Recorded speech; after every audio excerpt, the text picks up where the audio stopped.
이어서 여러분에게 DMO 사업에서 가장 중시되어야 될 게 이제 관광 자원을 얼마나 연계시켜서 하나의 체류형으로 가져갈 것인가 하는 관점이겠죠. 그래서 제가 제시하는 서면선길에 대한 그 얘기를 조금 정리하겠습니다. 서면선길은 그제의 다른 지자체에서도 이제 많이 뭐 둘레길, 올레길 이런 것을 할 때 그제에서는 공모된 이름이 서면선길입니다. 그게 전체 총 14개가 현재 정리가 되어 있고 다만 이렇게 이제 선정되고 나서 구체적인 그동안의 활동이 없었더랬습니다.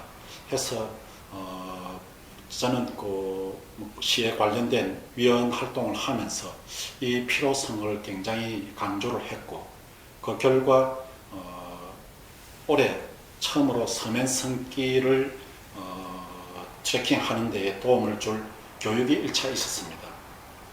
향후 내년에는 이걸 좀 더 체계화해서 기본 교육을 받고 그 다음에 심화 교육이라고 해서 실제 트래킹 코스를 걸으면서 그 인근의 역사, 자연 또는 의미 이런 것들을 이제 교육할 수 있도록 이렇게 준비를 하고 있습니다. 먼저 여러분에게 이 서면선길의 14개 코스 특징들을 간략히 말씀드리도록 하겠습니다. 서면선길은 14개로 구성되어 있다는 말씀을 드렸고 총 대략 19개 내지 20개 코스를 현재 시는 디자인하고 있습니다. 그 중에 7천량 해전길에서부터 시작해서 주요 11개의 명산과 우리 지역의 유명한 의미를 갖는 역사지 또 관광할 수 있는 풍광들을 이제 포함하는 길들이라서 긴 곳은 대략 한 20km 가까이 또 짧은 구간은 5km 전후 이렇게 되는 다양한 형태로 지니고 있고 그들마다 제가 분석했을 때는 계절별로 또는 어떤 특정 목적으로도 충분히 이 14개 코스들을 이 관광객들이 희망할 때는 소개하기가 아주 개성이 있지 않나 그런 제 생각입니다. 11대 명산에 대해서는 좀 전 시간에 소개가 있었기 때문에 생략을 하도록 하겠습니다. 특히 명산만이 아니라 나머지 산들까지를 보면은 상당히 그제는 그동안에 잘 보존된 자연 상황을 가지고 관광의 어떤 주요한 연계를 엮어낼 수 있지 않나 이렇게 봐집니다. 흔히 그제를 천혜의 관광지라고 합니다. 하늘이 혜택을 준 뭐 이런 말이겠죠. 그게 바로 이런 이제 자연 상황이라고 봐지고 또 그간의 거제 관광은 단순히 이렇게 이제 볼거리 위주로 이렇게 있지 않습니까? 그리고 대표적으로는 해안을 중심으로 한 해금강이니 외도 아니면은 이 모노레일과 같은 이제 그런 설비들에 대한 이런 것이었습니다. 그런데 이제는 이런 것을 우리가 가진 나머지 자원들하고 연계한다. 이제 그런 뜻이 바로 이 14개의 서면선길이 지니고 있는 잠재적 장점 아닐까 그렇게 이제 봅니다. 그리고 또 앞 시간에 이 16개에 대한 해수욕장 소개도 드렸습니다. 대략 2km 정도 되는 긴 해수욕장이 있는가 하면은 또 짧고 아주 수심이 지속적으로 얕은 그런 해수욕장도 다양하게 있어서 이런 것들도 이 서면선길이 자연스럽게 포함합니다. 그래서 그 어떤 상황이 여러분이 앞으로 이해를 하고 자원을 활용하는 데서는 상당히 개성을 발휘할 수 있는 그런 어떤 요인이다 그렇게 저는 이제 봅니다. 또 이런 세계의 부속도서, 거제도를 비롯한 이런 세계의 부속도서와 10개의 유인도에 대한 말씀도 앞에서 간단히 드렸으니까 여기서는 생략을 하겠습니다. 그리고 주로 이제 이 남부 쪽을 중심으로 구성되어 있습니다만 한려해상 국립공원에 대한 연계성 이런 부분도 있죠. 이와 더불어서 거제 관내에는 총 17개의 하천이 있습니다. 지방 하천과 준용 하천이 있고 또 소하천 130개가 있습니다. 이런 부분에 대한 것은 여러분이 이런 하천들도 이 트레킹을 한다거나 할 때 상당히 이건 이제 바다지만은 이 내륙 육수들 아닙니까? 해서 이 뭐 향후 여러분이 그 정보화하고 또는 자원화 할 때 관점으로 한번 들여다보기를 바란다는 이를 희망의 하천에 대한 얘기를 지금 언급한 겁니다. 먼저 서면석길의 첫 번째 칠천량 해전길에 대한 소개를 드리겠습니다. 위치적으로는 거제를 기준으로 봤을 때 대략 북쪽근에 위치하고 있습니다. 이곳을 첫 번째 코스로 지정하게 된 것은 뭐 특별한 이유는 없습니다. 다만 모든 14개 코스가 각기 그 특성을 지니고 있어서 의미가 있겠으나 앞 시간에도 여러분에게 소개했듯이 흑여사, 우리에게는 아픈 역사 부분을 가지고 있는 곳이라서 어쩌면 상징적으로 첫 코스, 1번 코스로 지정하지 않았을까 그런 생각도 해볼 수가 있죠. 대략 총 길이는 5.4km 정도고 걷기 나름이겠지만 3시간 전후를 소모할 수 있는 곳입니다. 전체적인 코스는 10개 해수욕장, 16개 해수욕장에서 간단히 소개되었던 해수욕장입니다. 그 10개 해수욕장에서 시작해서 칠천도가 가지고 있는 산이 두 개이 있습니다. 굿등산과 옥녀봉. 그것을 경유하는 능선을 중심으로 해서 옥계마을에서 끝이 나도록 하는 그런 코스입니다.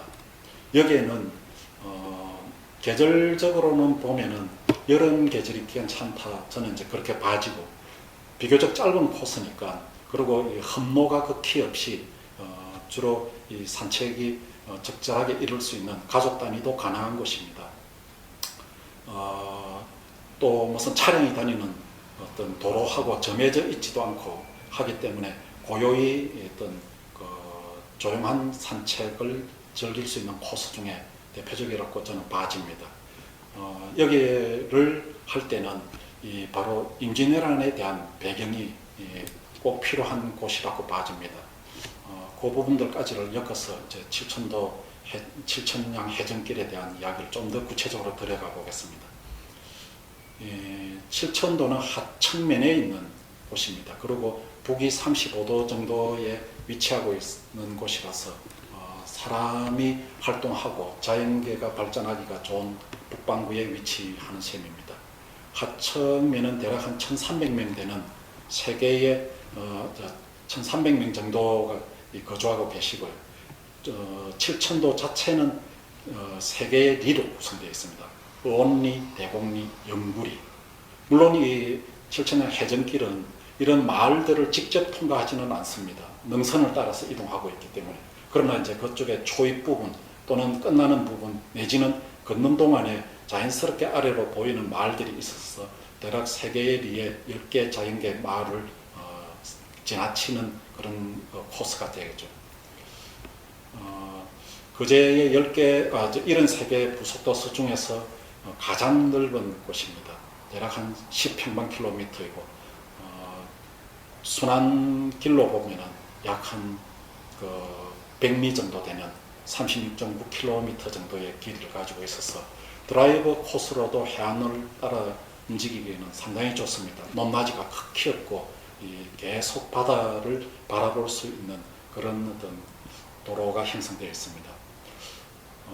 좀 전에 이제 옥녀봉과 굿등산이라는 것이 대략 한 200m, 160m 이런 급이니까 산에 대한 부담 없이도 적당히 이렇게 이동할 수 있는 그런 곳이라서 가족 단위나 또 좀 연령을 산을 쉽게 이렇게 오르기가 힘든 분도 이곳의 이 길은 아주 원만하게 만족도를 가질 수 있을 것으로 판단합니다.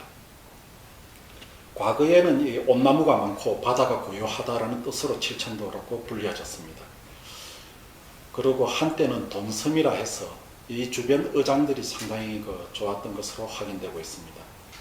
2000년 그 7천 다리가 이어짐으로써 지금은 차량으로도 이렇게 쉽게 갈 수 있고, 여기에서는 다시 7천도에서 다리를 또 하나 더 하면은 그 10개의 유인섬 중에 황덕도까지 연계되어서 드라이브로도 굉장히 좋을 수 있다, 이런 말씀입니다.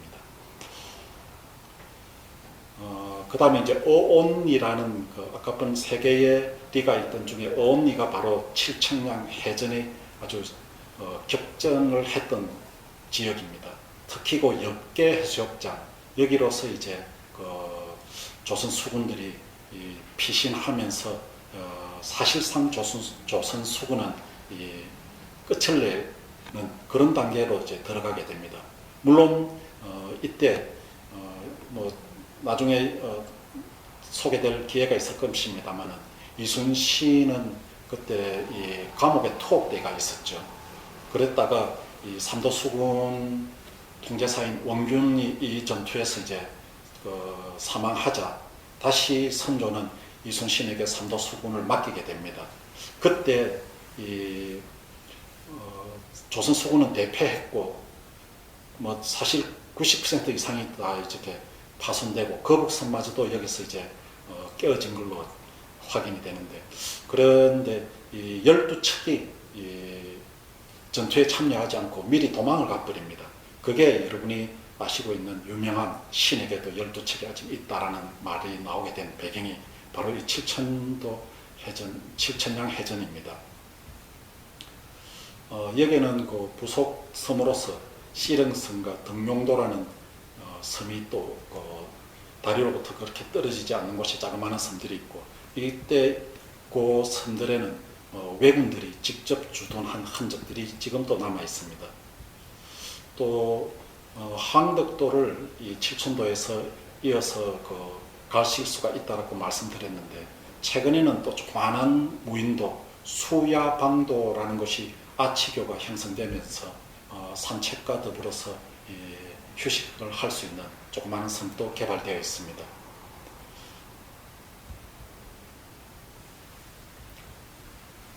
이제 조금 이미지를 보면서 그것을 조금 들여다보겠습니다. 칠천량 해전은 대략 이런 이제 루트로서 시작됩니다. 요약해 말씀드리자면은 임진왜란이 전체 7년간에 걸쳐서 일어났는데, 중간에 이제 휴전이 한 번 있죠. 일단 왜군들은 철수를 합니다. 명나라가 개입할 때. 그래 철수를 했다가 도요토미 히데요시는 조선 침략을 또는 명나라까지 가는 것에 대한 야욕을 버리지 못하고 정윤년에 다시 재침입해 들어오게 됩니다. 그러고 나서 2년간에 걸쳐서 전투가 다시 한반도를 중심으로 일게 되는데, 이때 그 꼭지점에 일본 그때 당시 도요토미는 임진년의 전투를 사실상 실패로 정의를 하고, 실패한 이유가 조선의 수군 때문이었다고 판단합니다. 특히 이순신을 비롯한 수군이 여기에서 이제 계속적인 물자 공급이나 군사를 보급받지 못함으로써 명까지 가지 못했다, 이런 이제 생각이라 가지고 수군을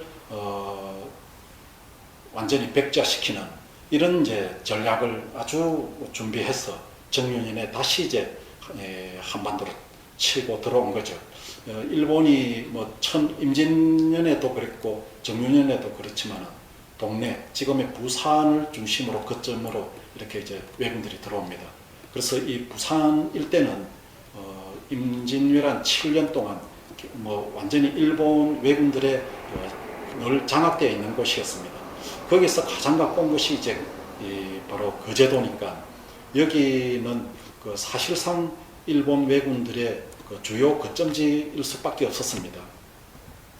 이 상황에서 정윤년이 되자 이제 선조는 다시 이 삼도 수군을 맡아 있던 당시 원균 장군에게 이 왜군 외선들을 아예 완전히 씨를 말려라, 뭐 이런 명령이 떨어졌죠. 하나 이 700척 이상이 온 이 왜군, 그리고 300여 척을 가지고 있던 조선군, 이 상황에서 원균은 사실상 전투에 자신감을 잃었던 걸로 판단합니다. 그래서 좀처럼 공격하지를 못하고 이자 육군, 지금으로 보면 군 병권을 다 쥐고 있었던 임진왜란 당시 수군은 육군의 한 명령 체계를 받는 그런 구조였어요.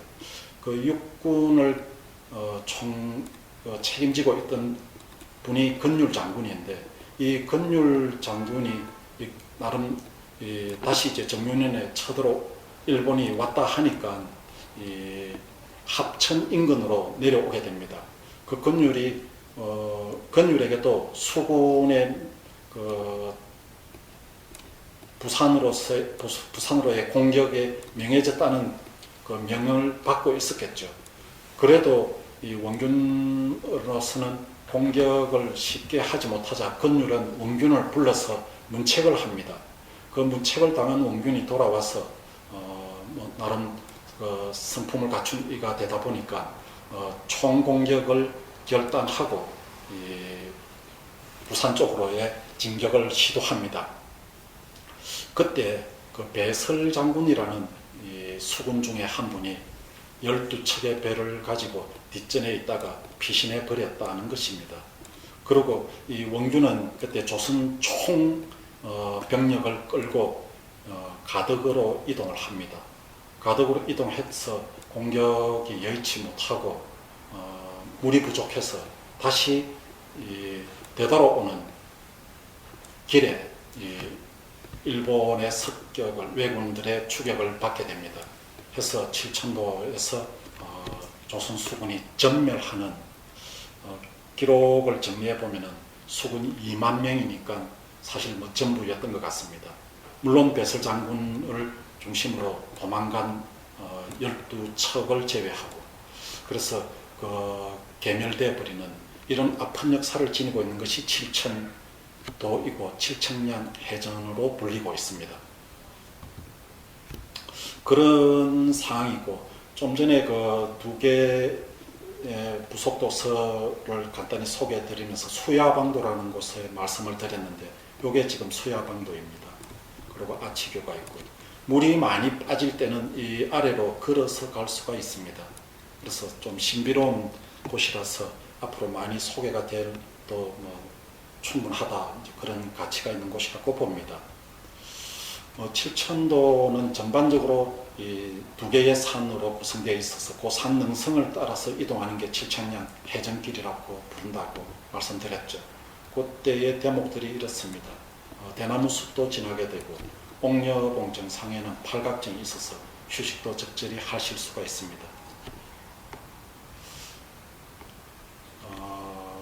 좀 전에 이제 일본이 외가 이 토요토미 히데요시의 그 두 번째 침략 얼마나 그 준비를 하는가를 수군을 중심으로 했다는 말씀을 드렸는데, 그런 배경이고, 현재 그 옥계마을 앞에 가면은 이 칠천량 해전을 기념하는 공원이 되어 있고, 약간의 유적 유물들을 관람하실 수 있는 기념각도 있습니다. 칠천량 해전길을 지도상으로 본다면은 어디에서 시작해도 관계는 없을 것입니다만은 1차 정리는 역계수욕장, 여기에서 시작해서 쭉 능선을 따라서 굿등산이라는 것은 말 그대로 이 지역민들이 하지 않거나 좋은 일이 있을 때 굿하거나 이 제를 지냈던 산들입니다. 그렇게 해서 이 능선을 따라서 계속 오면은 이제 거제의 네 곳에 옥녀봉이 있다고 했는데, 칠천도 옥녀봉 정상을 통해 가지고 아래쪽 옥계마을로 내려오는 코스입니다. 5km 남짓되면서 짧은 시간에 걸 수 있으니까 반나절이면 걸어져서 가족 단위 또는 조금 소단체들이 가볍게 걸을 수 있는 좋은 코스로 봐지고, 특히 이 칠천량 해전길에서는 임진왜란에 대한 소개를 빠뜨리지 않도록 되어야 되지 않겠나고 봐집니다. 몇 차례 지금 그 칠천도에서 조선 수군이 대패를 했던 곳이다라고 해서, 이후에 명량대전이라든지 노량에서 이순신이 싸울 때도 거북선이 등장하지 않거든요. 해서 칠천도에서 거북선이 다 파손된 걸로 봐서 거북선 잔해를 찾는 프로젝트도 진행된 바 있었습니다만, 구체적인 여기 물살이 나름대로 센 곳이라서 잔해는 끝내 발견하지는 못했습니다. 그러나 이 칠천량 해전길에서는 그런 얘기를 꼭 들려줘야 되지 않는가 봐지고 거북선엔 뭐 이런 구조였던 것으로서 지금 이제 정리를 할 수 있습니다. 당시에 이 병선들의 위치가 대략 추정을 할 때 이렇다라는 뜻이고 수야방도는 칠천도에서도 북쪽 방향에 있고 그 서쪽 방향에 황덕도 여긴 다리가 둘 다 놓여져 있습니다. 이 코스가 칠천량 해전길이라는 말씀입니다. 그리고 이 주변을 한 바퀴 이렇게 돌 수 있는 도로가 잘 형성되어 있어서 대략 한 100리 정도 되는 40km 가까이 킬로미터 정도 되는 드라이브 코스로도 좋은 것입니다. 그리고 이 건너편으로 보이는 데가 고성과 통영 이쪽으로 이제 창원 쪽이 보이게 되는데 그 사이의 바다를 갱이 바다라고 합니다. 갱이라는 것은 고양이의 경상도적 표현이니까 그런 어떤 바람이 불 때 묘하게도 그런 소리가 가까이 들린다고 그렇게 이제 불리는 걸로 이야기가 전해집니다. 거북선 탐사를 크게 네 곳에서 했습니다. 그러나 이 프로젝트에서는 거북선의 잔해를 발견하지는 못했습니다.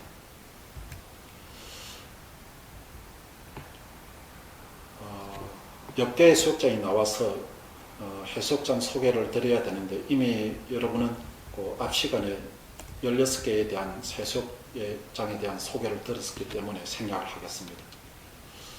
칠천량 해전길에 대한 특징은 자료와 같습니다만 좀 전에 말씀을 드렸던 그런 내용이죠.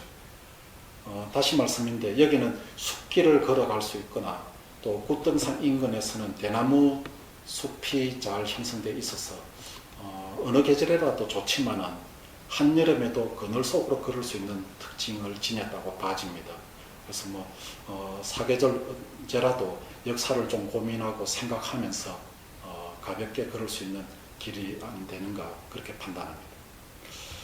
두 번째 소개드릴 것은 맹종죽순 체험길입니다. 거제에서 생산되는 것 중에 전국에서의 차지하는 비율이 가장 높은 것 중 하나가 바로 죽순입니다. 거제에서는 많은 어획량으로 대구 또는 멸치, 무슨 기역, 미역 이런 것들도 생산이 되고 있습니다만은 전국적인 비율은 가장 높다라고는 보기가 좀 어려운. 그런데 죽순만큼은 전국에서 필요로 하는 죽순의 최대 80%까지가 거제의 맹종죽순입니다. 그래서 이거에 대한 가치를 좀 더 높여야 돼서 지난해에 저는 이걸 상당히 강조해서 9품, 8품에서 9품으로 한 시리즈를 증가할 때 이 맹종죽순이 포함되도록 그렇게 했고 현재는 맹종죽순은 거제의 9시리즈, 9경, 9미, 9품 중에 9품에 포함되어 있습니다. 그곳을 기념해서 맹종죽순에 대한 파크가 공원이 만들어져 있는데 그 공원을 일대로 맹종죽순 체험길이 현재 선정되어 있습니다. 맹종죽순은 칠천 해전길에서 비교적 가까이 있는 거제의 북부권 하천면에 해당합니다. 대략 그 길을 다 전체를 걷는다면 8km 정도 되고 5시간 가까이 이렇게 소모될 걸로 예측하고 있습니다. 거기는 크게는 이제 두 코스로서 나눠져 있습니다. 지금 여기에 보면은 여기가 이 맹종죽순 테마공원입니다. 요 이론이 그거를 중심으로 도르거나 또 빠져나올 수 있도록 하거나 아니면은 외곽으로 돌아서 이렇게 해서 다시 하청의 성동마을로 빠지는 이런 코스들입니다.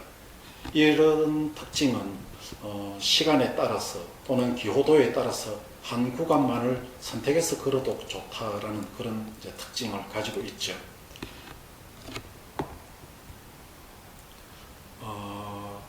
하청면은 거제에서 대략 전반적으로 보자면 이 권역입니다. 즉 북서쪽에 있는 셈입니다. 그런데 공교롭게도 하청으로 가는 사이에 접근성이 비교적 다른 면보다는 좀 불리하지 않나 이렇게 이제 판단합니다.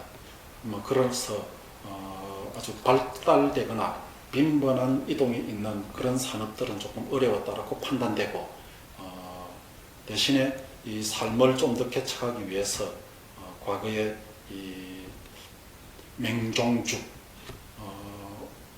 그 맹종죽이라는 것은 가장 큰 대나무에 해당됩니다.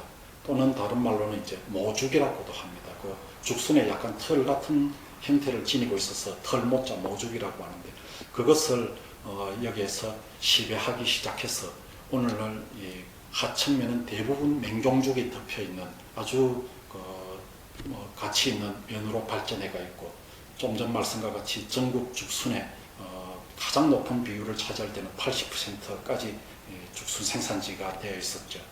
최근에는 중국에서의 죽순이 많이 수입되어서 그 비율이 좀 낮아진다는 얘기가 들리고 있습니다.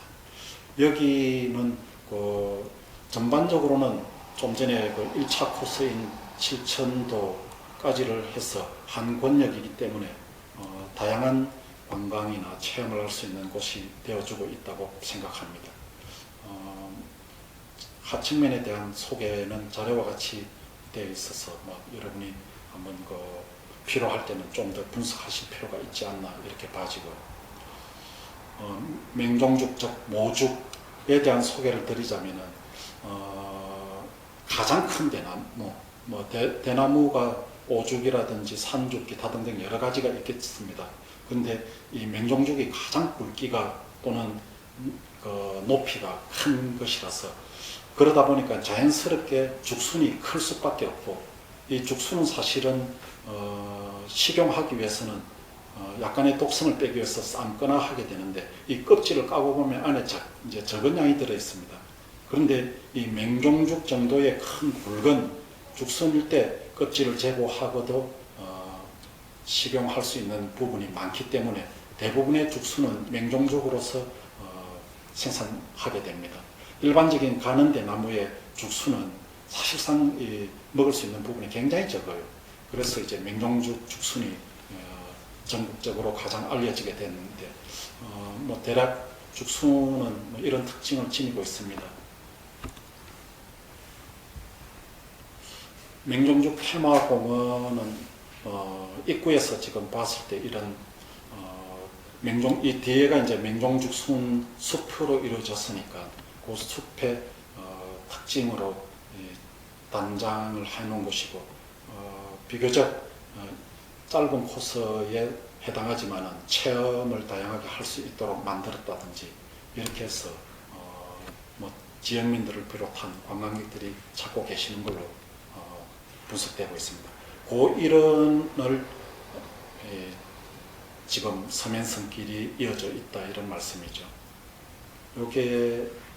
요거는 테마파크의 안에 내부에 대한 것입니다. 약간의 체험 코스라든지 산책을 할 수 있는, 이 대나무 숲 사이로 가는 곳이니까 좀 신비감이라든지 하는 게 좋죠. 또 하청은 북사가 있었다라는 얘기가 지금 역사서에서 기록되고 있습니다. 현재는 그 일대를 209호 경남기념물로 지정되어 있는데, 거기에 있던 종이 북사의 규모를 설명하고 있을 수 있었는데, 이게 고려 때 왜구들에 의해서 약탈되어서 일본에 현재 있는 것으로 확인이 되었습니다. 뿐만 아니라 우리의 하청 북사 종이 일본 주요 문화재로 이제 등록되어 있어서 아쉽지만은 그 이제 북사터가 있었다는 것에 하청에서는 오래된 큰 절이 있었던 것에 대한 자부심을 가질 수 있지 않나 이래 봅니다. 하청 맹종죽순 체험길은 대나무 숲을 이용하거나 또는 나머지 구간들에서 어떤 숲 체험을 할 수 있는 적절한 코스라서 여기도 비교적 사계절이 다 좋고 여름 그늘이 충분히 반영되는 길의 특징을 보입니다. 특히 하층면의 이쪽 부분들은 이 남향으로서 저녁 무렵까지도 해가 곧장 이렇게 들어서 겨울철에도 다른 지역보다는 비교적 온화한 따스한 곳입니다. 따라서 뭐 겨울철에 트레킹을 하더라도 굉장한 효과가 기대된다, 그렇게 볼 수 있겠죠. 그것뿐만 아니라 앞에 말씀했지만은 이 구간을 잘라서 각각 특징별로 체험할 수도 있어서 부담을 어느 정도 경감시키거나 또는 충분한 산행 또는 걷기를 필요로 하는 사람들이 자유롭게 선택해서 할 수 있는 곳이라고 저는 생각합니다.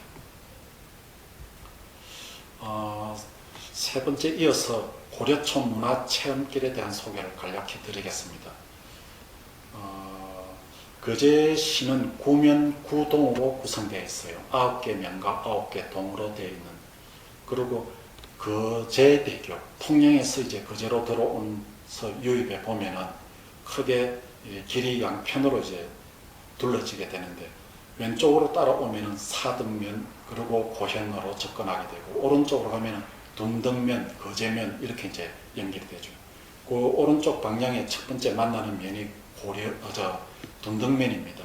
한때 이 둔덕면은 고려면이라고 개명하는 게 좋지 않겠냐라는 주민 일부들의 이야기가 있었으나 지금은 그것을 좀 더 분석하자 하는 정도로 이렇게 조용해져 있는 상태입니다. 그런 정도로 이 일대에는 고려의 어떤 역사적인 내용이 있는데, 그게 바로 고려 의종, 즉 고려의 무신난에 의해서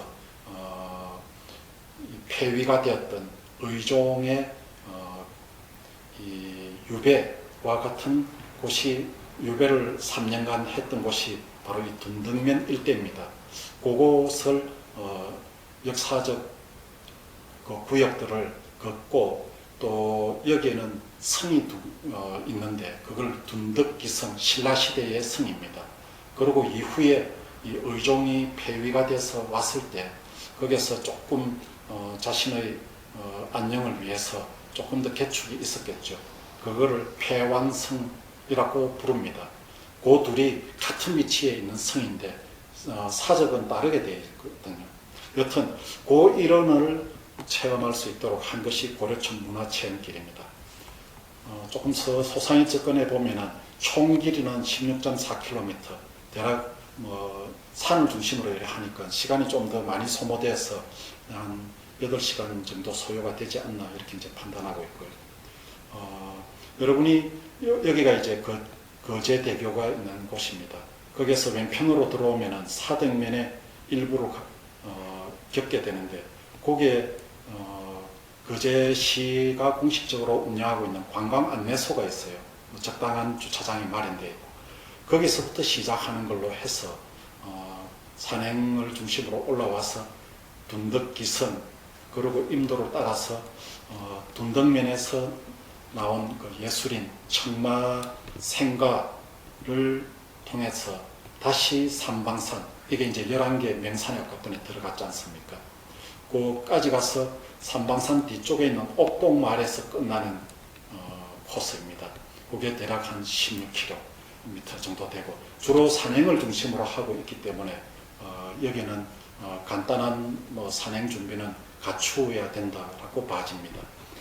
그 일원에 있는 그 산봉들은 이제 둔덕기성이 있다는 우두봉, 즉 이쪽 관광 안내소에서 시작해서 우두봉을 거쳐서 고려문화유적지가 어느 정도 발굴되고 있는 그림지역, 그리고 방하 삼방, 그렇게 삼방산, 그 다음에 대봉산을 통해서 이 옥동마을에서 끝이 나도록 되어 있습니다. 원점 회귀가 되어 있지 못하죠.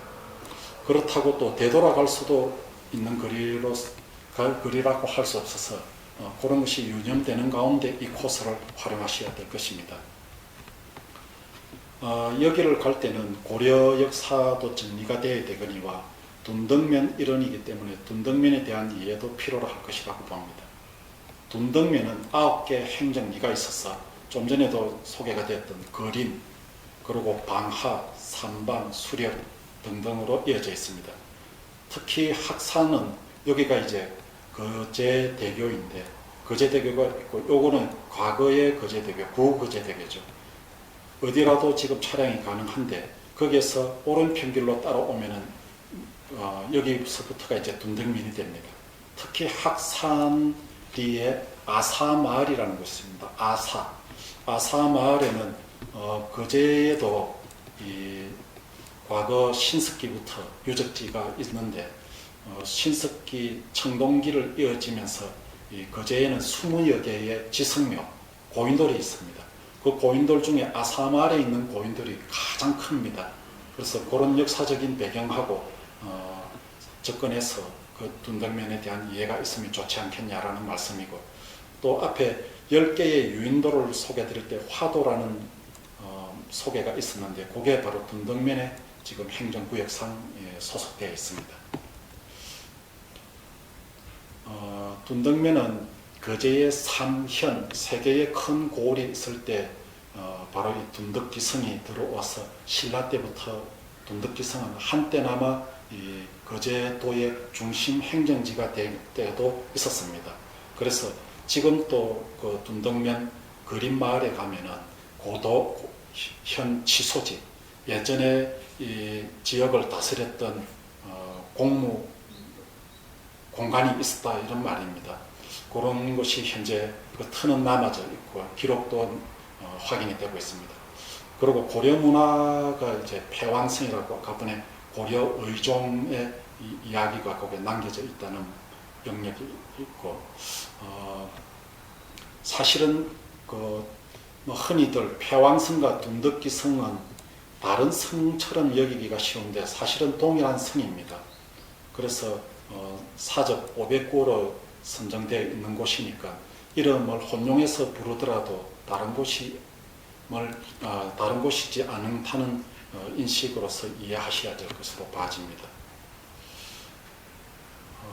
기타 그런 어떤 부분이 있고, 또 최근에 이제 특정한 그 고려면이라고 하는 것을 노력을 해보려고 했던 것 때문에 고려 역사에 대한 흔적을 조금 더 입히려고 했던 거라고 봅니다.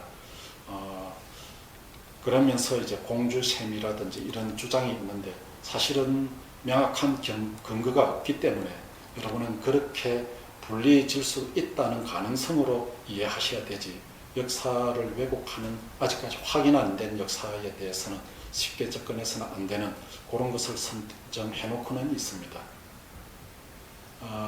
둔덕기성은 거제에 총 성이 22개가 있는 중에서 가장 잘 다듬어져 있고 또 신라부터 이어져 온 성이니까 의미도 좀 남다릅니다.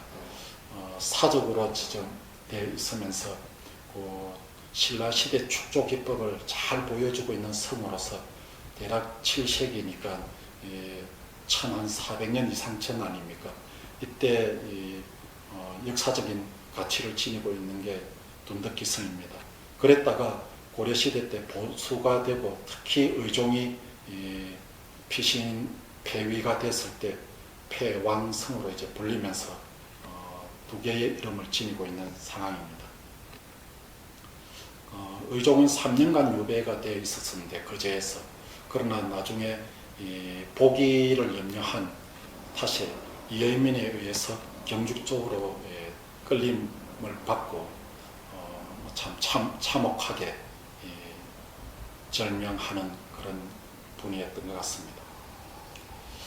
이 일원에서는 신라 고려의 흔적들이 상당수 발견되었고, 특히 이 그림과 같이 둥근 몽돌, 대략 지금 해석은 무기로 쓸 수 있는 돌로 확인이 되고 있습니다.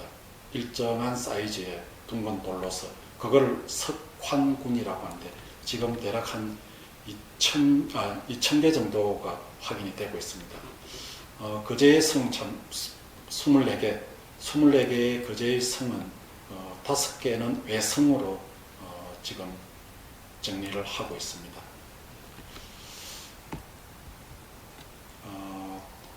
이 고려천 문화체험길이 시작되는 곳이 앞에 말씀드렸듯이 거제시의 공식적인 관광 안내소에서 시작한다는데 바로 이곳입니다.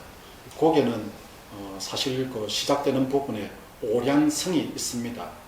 좀 전에 그 둔덕기성이나 패왕성은 우두봉이라는 산 정상에 있는 것이고, 요거는 오량마을 사등면에 해당하는데 거기에는 또 잘 단장된 성이 있어서 경남기념물 109호로 되어 있습니다.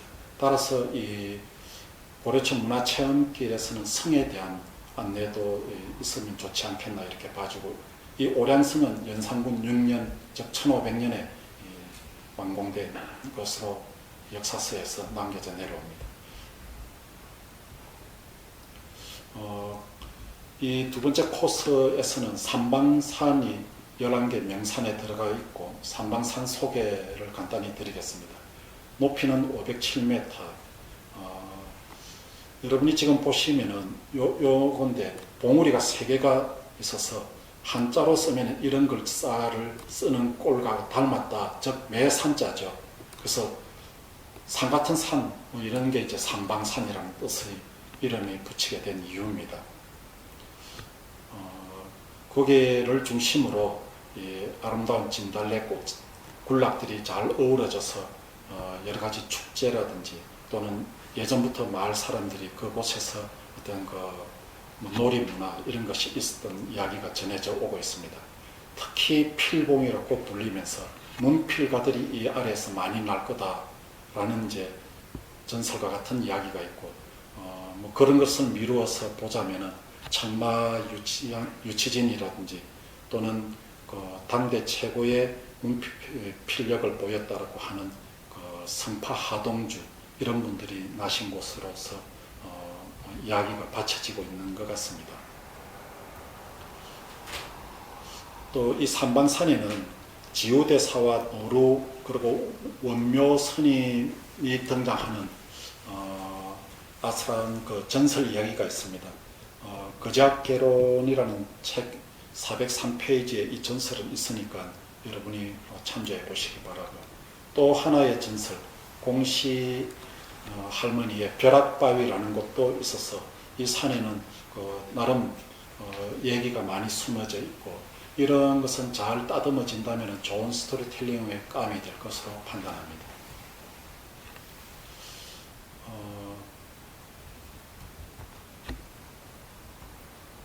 그 다음에 그 삼방산 정상자락에서 또는 3분의 2 능선쯤에는 이 오색토 그리고 부처굴이라는 게 있습니다. 먼저 정상 바로 아래에 있는 오색토는 흙의 색깔이 5가지 색깔이 난다. 이렇게 해서 이제 오색토로 불려지고, 거기에도 좀 참 재미난 이야기가 있습니다. 그러나 그거는 시간상 생략을 하고요. 또 조금 더 내려가면 부처굴이 있는데 대략 굴 길이는 한 10m 정도, 높이는 한 1.34m 정도 안 될까 이렇게 판단합니다. 거기는 세 분의 부처를 모셔놓고 있고 자연굴이에요. 그런 이제 삼방산에 나름 또 아름다운 굴들도 있는 그런 산입니다. 청마생가도 당연히 이 코스에서는 겪게 되니까 청마에 대한 이야기를 들려드릴 기회가 있어야겠죠.